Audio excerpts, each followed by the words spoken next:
تاریخ کا ایک عظیم ترین امتحان اور کڑی آزمائش دنیا کو آج بھی حیرت میں ڈال دیتی ہے۔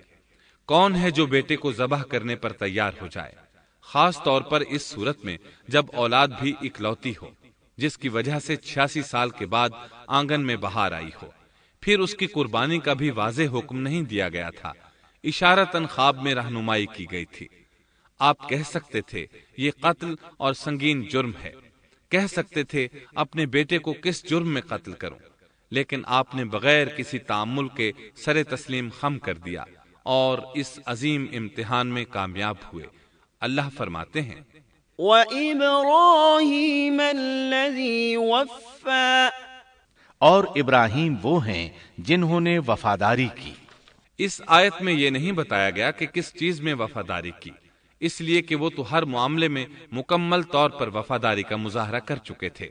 آگ میں ڈالے جانے والا معاملہ، بیوی اور بچے کو لق و دق میدان میں چھوڑ آنے کا معاملہ، پھر ذبح کا امتحان، تعمیر بیت اللہ کی مشقت، غرض ہر معاملے میں وفادار تھے، حتیٰ کہ اپنا مال اللہ کے راستے میں خرچ کرنے میں اس قدر وفادار کہ ابو زیفان کے لقب سے مشہور ہو گئے۔ اس کا معنی ہے مہمان نواز۔ کسی مہمان کو دسترخوان پر اپنے ساتھ بٹھائے بغیر ایک لقمہ نہیں کھاتے تھے، باہر نکلتے مہمان تلاش کرتے، پھر اس کے ساتھ مل کر کھانا کھاتے، مہمان نہ ملتا تو سخت غمگین ہو جاتے۔ اس طرح انہوں نے اللہ کے ہر حکم کی پاسداری کی۔ ذبح والے اس امتحان کا اللہ نے انہیں کیا صلہ دیا؟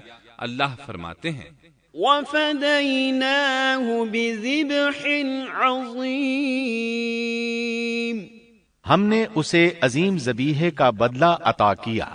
ہاں تو ہم بتا رہے تھے چھری نے گلا نہ کاٹا۔ ایسے میں ابراہیم علیہ السلام نے ایک آواز سنی، آواز پیچھے سے آئی تھی۔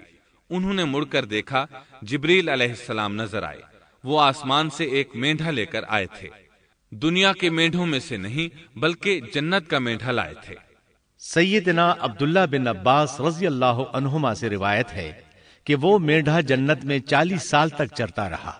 سفید رنگ، کشادہ آنکھوں، خوبصورت سینگوں والا حسین و جمیل مینڈھا تھا۔ بہرحال یہ ابراہیم علیہ السلام کی وفاداری کا بدلہ تھا جو اسماعیل علیہ السلام کے فدیے میں دیا گیا، اور پوری امت مسلمہ کے لیے حکم ہو گیا کہ اللہ کی رضا کے لیے قربانی اور ہدی پیش کرتے رہیں۔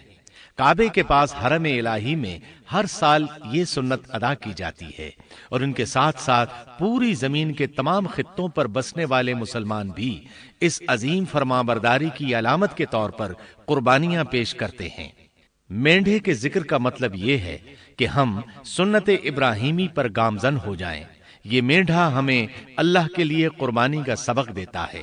ہمیں چاہیے سنت ابراہیمی کی اقتداء کرتے ہوئے ہم اپنی جانوں، اپنی اولاد اور اپنے مالوں کو اللہ کی راہ میں قربان کرنے کے لیے تیار ہو جائیں۔ اللہ تعالیٰ فرماتے ہیں وَفَدَيْنَاهُ بِذِبْحٍ عَظِيمٍ وَتَرَكْنَا عَلَيْهِ فِي الْآخِرِينَ سَلَامٌ عَلَى إِبْرَاهِيمَ كَذَلِكَ نَجْزِي الْمُحْسِنِينَ إِنَّهُ مِنْ عِبَادِنَا الْمُؤْمِنِينَ۔ اور ہم نے اسے عظیم ذبیحہ عطا کیا، اور ہم نے اس کا پچھلوں میں ذکر خیر چھوڑا۔ سلامتی ہو ابراہیم پر۔ اسی طرح ہی ہم نیکوکاروں کو جزا دیتے ہیں، یقیناً وہ ہمارے مخلص بندوں میں سے تھا۔ اور اسی طرح اللہ فرماتے ہیں وَبَشَّرْنَاهُ بِإِسْحَاقَ نَبِيًّا مِّنَ الصَّالِحِينَ، اور ہم نے اسے نیکوکار نبی اسحاق کی ولادت کی خوشخبری سنائی۔ یہ خوشخبری فلسطین کی طرف واپس لوٹنے کے بعد سنائی گئی۔ ایک اکلوتے بیٹے کی قربانی کے لیے تیار ہو جانے کے صلے میں اور سارہ علیہ السلام کی عظمت اور تکریم کے مد نظر اللہ تعالی نے اسحاق کی خوشخبری سنا دی۔ یہ آیت ذبح کے واقعے کے بعد اللہ تعالی نے ذکر فرمائی ہے۔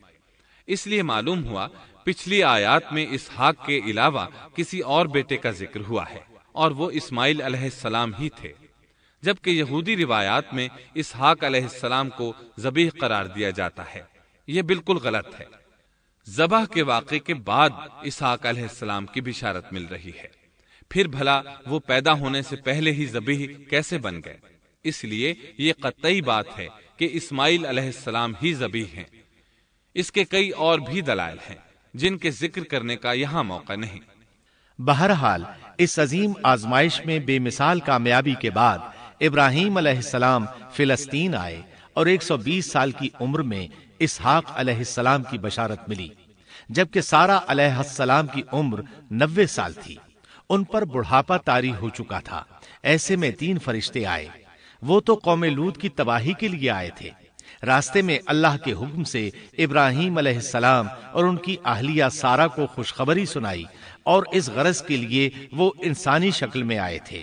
ابراہیم علیہ السلام تو پہلے ہی بہت مہمان نواز تھے۔ انہیں دیکھ کر بہت خوش ہوئے کہ مہمان آ گئے۔ فرشتوں نے انہیں سلام کیا۔ ابراہیم علیہ السلام نے سلام کا جواب دیا۔ وہ حیرت زدہ تھے کہ یہ لوگ ان کی بستی کے رہنے والے تو ہیں نہیں، لیکن ان پر سفر کے نشانات بھی نہیں ہیں، جیسا کہ دور سے چل کر آنے والوں میں ہوتے ہیں، نہ ان کے پاس سواریاں ہیں۔ قرآن مجید میں آتا ہے، قالوا سلاما قال سلام قوم منكرون۔ فرشتوں نے سلام کیا تو ابراہیم نے بھی سلام کیا اور دل میں خیال کیا یہ اجنبی لوگ ہیں۔ پھر وہ اپنی مہمان نوازی کی عادت کے مطابق انہیں اندر لے آئے، ان کے لیے کھانے کا انتظام کیا۔ اللہ تعالیٰ فرماتے ہیں، وَلَقَدْ جَاءَتْ رُسُلُنَا إِبْرَاهِيمَ بِالْبُشْرَى قَالُوا سَلَامًا قَالَ سَلَامٌ فَمَا لَبِثَ أَن جَاءَ بِعِجْلٍ حَنِيذٍ۔ ہمارے بھیجے ہوئے فرشتے ابراہیم کے پاس خوشخبری لے کر آئے تو انہوں نے سلام کیا۔ ابراہیم نے سلام کا جواب دیا اور فوراً بھنا ہوا بچڑا لے آئے، اور بچڑا بھی موٹا تھا۔ ان کے سامنے کھانا پیش کیا، لیکن وہ بھلا کب کھانے کی طرف ہاتھ بڑھانے والے تھے۔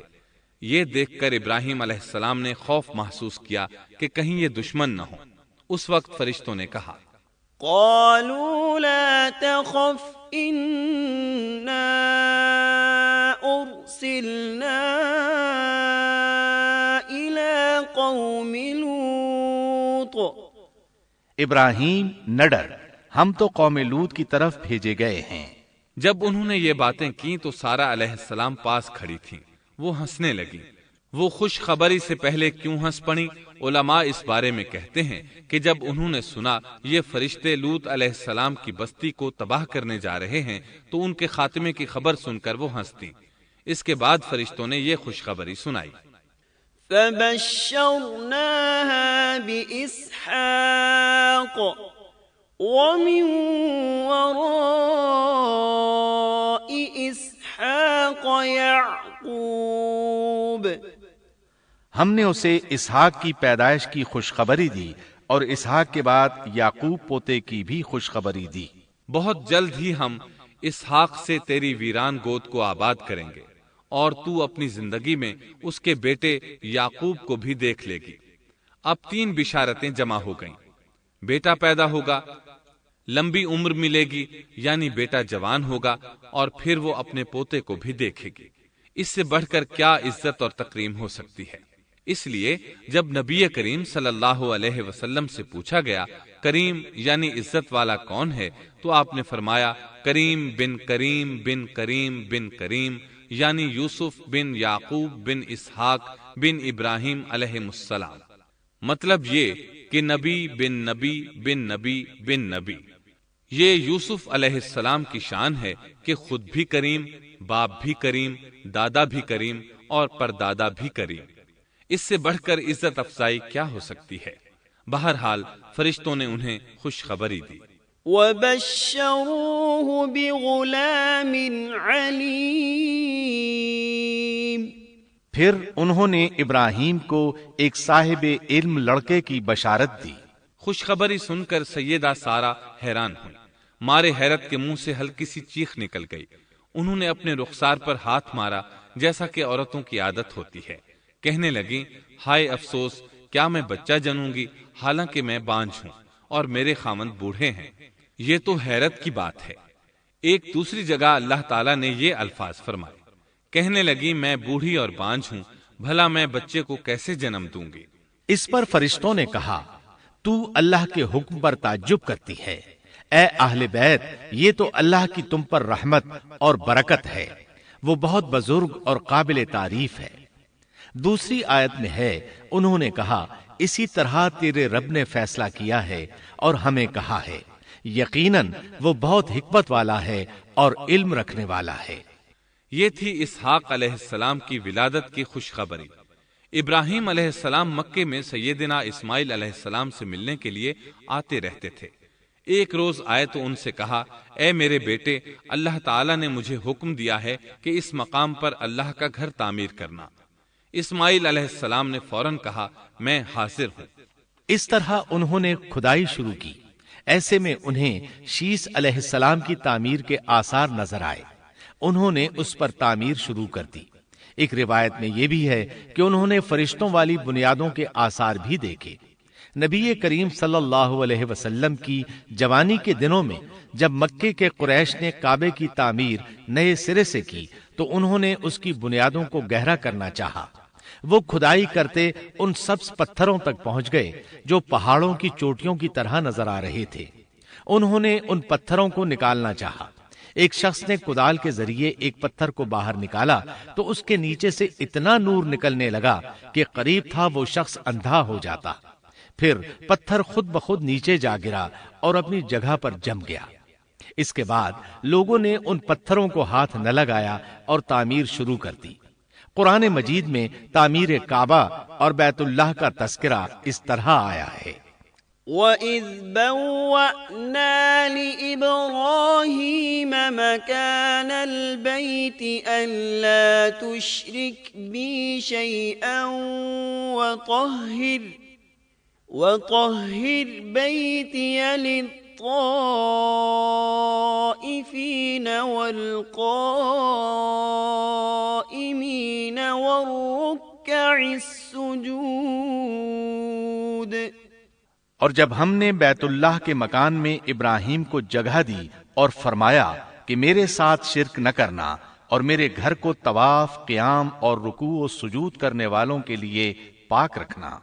اور فرمایا ان اول بیت وضع للناس للذی ببکۃ مبارکا وہدی للعالمین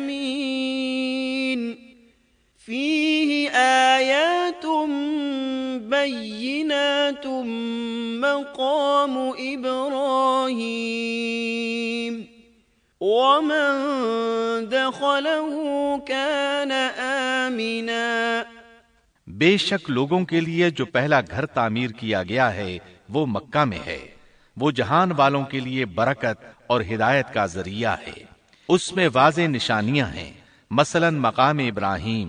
تو جو کوئی حرم میں داخل ہوگا وہ امن میں آ جائے گا. اور فرمایا اور یاد کرو اس وقت کو جب ابراہیم کو اس کے پروردگار نے کئی باتوں کے ذریعے آزمایا. وہ ان میں پورے اترے تو اللہ نے فرمایا میں آپ کو تمام لوگوں کا امام بنا رہا ہوں.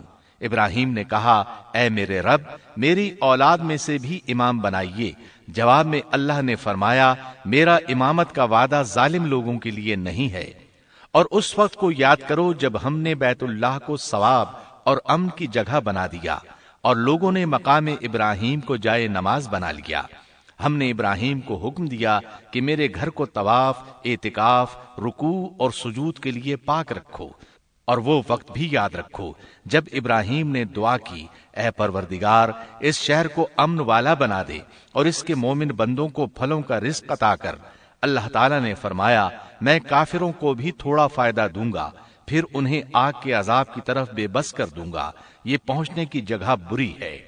اور وہ وقت یاد کرو جب ابراہیم اور اسماعیل بیت اللہ کی بنیادوں کو بلند کر رہے تھے اور دعا مانگ رہے تھے، اے ہمارے رب ہماری محنت کو قبول فرما، تو دعا کو سننے والا جاننے والا ہے، اور ہمیں اپنا فرما بردار بنا، ہماری اولاد میں سے بھی ایک فرما بردار گروہ بنا، اور ہمیں عبادت کا طریقہ سکھا، اور ہم پر رجوع فرما، کیونکہ تو ہی توبہ قبول کرنے اور رحم فرمانے والا ہے۔ اے ہمارے رب ان لوگوں میں انہی میں سے ایک رسول بھیج جو ان پر تیری آیات کی تلاوت کرے اور انہیں کتاب و حکمت سکھائے، انہیں پاک کرے، یقیناً تو غالب حکمت والا ہے۔ تعمیر کے دوران جب ابراہیم علیہ السلام اس مقام تک پہنچے جہاں آج حجر اسود ہے تو اللہ تعالیٰ نے جنت سے ایک سفید پتھر بھیجا۔ حدیث میں ہے یہ پتھر نہایت سفید تھا، اب سیاہ ہو گیا ہے۔ انسانوں کی غلطیاں اس کے سیاہ ہونے کا سبب بنی۔ جب دیواریں انسانی قد کے برابر ہو گئیں تو اسماعیل علیہ السلام ایک پتھر لے آئے۔ اب ابراہیم علیہ السلام اس پتھر پر کھڑے ہوئے، وہ ننگے پاؤں تھے۔ اسی وقت پتھر پگھل گیا، ان کے پاؤں اس کے اندر کسی قدر دھنس گئے، پتھر پر ان کے پیروں کے نشانات آ گئے۔ اسی پتھر کو آج مقام ابراہیم کہا جاتا ہے۔ پہلے یہ پتھر بیت اللہ کی دیواروں کے ساتھ رکھا گیا تھا۔ جب لوگ طواف کے لیے آتے تو سیدنا ابراہیم کے پیروں کے نشانات دیکھنے کے لیے یہاں ہجوم ہو جاتا۔ اس طرح طواف کرنے والوں کو دقت کا سامنا ہوتا۔ سیدنا عمر رضی اللہ عنہ نے صحابہ کرام کے مشورے سے اس پتھر کو اس جگہ سے قدرے ہٹا کر نماز کی صفوں کے قریب کر دیا تاکہ طواف کرنے والوں کو دقت نہ ہو۔ یہ مقام بہت مقدس ہے۔ اللہ نے فرمایا ہے وَاتَّخِذُوا مِن مَّقَامِ إِبْرَاهِيمَ مُصَلًّى، تم مقام ابراہیم کو جائے نماز مقرر کر لو۔ مقام ابراہیم کے قریب اس کے پیچھے ہو کر نماز پڑھنے کا موقع مل جائے تو لازماً وہاں 2 رکعت ادا کیا کرو۔ موقع نہ ملے تو پھر پوری مسجد حرام میں طواف سے فراغت والی 2 رکعت پڑھ لیا کرو۔ اس طرح کعبہ تعمیر ہوا، تب نیا حکم آیا۔ وَلِلَّهِ عَلَى النَّاسِ حِجُّ الْبَيْتِ مَنِ اسْتَطَاعَ إِلَيْهِ سَبِيلًا وَمَن كَفَرَ فَإِنَّ اللَّهَ غَنِيٌّ عَنِ الْعَالَمِينَ۔ لوگوں میں جو استطاعت رکھے اس پر اللہ کے لیے حج بیت اللہ فرض ہے، اور جو شخص جان بوجھ کر اعراض کرے تو اللہ جہانوں سے بے نیاز ہے اور اسے اس کی کوئی پرواہ نہیں۔ ادھر ابراہیم علیہ السلام کو اللہ تعالی کی طرف سے اشارہ ہوا، وَأَذِّن فِي النَّاسِ بِالْحَجِّ، لوگوں میں حج کا اعلان کر دیں۔ ابراہیم علیہ السلام کہنے لگے اللہ میری آواز بھلا کس کس تک پہنچے گی؟ جواب آیا آپ کے ذمے آواز لگانا ہے، پہنچانا ہمارا کام ہے۔ چنانچہ آپ عرفات کے ایک پہاڑ پر چڑھے اور آواز لگائی، لوگو بیت الحرام کا حج کرو۔ اللہ تعالیٰ نے معجزانہ طور پر یہ آواز تمام انسانوں تک پہنچا دی، خواہ وہ پیدا ہوئے تھے یا نہیں۔ دوسرا معجزہ یہ ہوا کہ اللہ نے بیت اللہ اور اس کے حج کی محبت لوگوں کے دلوں میں ڈال دی۔ اللہ نے فرمایا وَأَذِّن فِي النَّاسِ بِالْحَجِّ يَأْتُوكَ رِجَالًا وَعَلَى كُلِّ ضَامِرٍ يَأْتِينَ مِن كُلِّ فَجٍّ عَمِيقٍ، اور آپ لوگوں میں حج کا اعلان کر دیں، وہ آپ کی طرف پیدل بھی آئیں گے اور دبلے پتلے اونٹوں پر بھی دور دور سے آئیں گے۔ اس طرح لوگ پیدل اور سوار ہو کر کثرت سے حج کے لیے آنے لگے اور یہ ویران علاقہ آباد ہونے لگا۔ یہ تھے حالات اور واقعات ابراہیم علیہ السلام کے۔ آپ نے 175 سال کی عمر میں وفات پائی۔ آپ سے پہلے سیدہ ہاجرہ علیہ السلام نے وفات پائی، اور ان کی وفات سے کچھ ہی عرصہ بعد سیدہ سارہ علیہ السلام 127 سال کی عمر میں فوت ہو گئیں۔ ان دونوں کی وفات کے بعد آپ غمگین رہنے لگے۔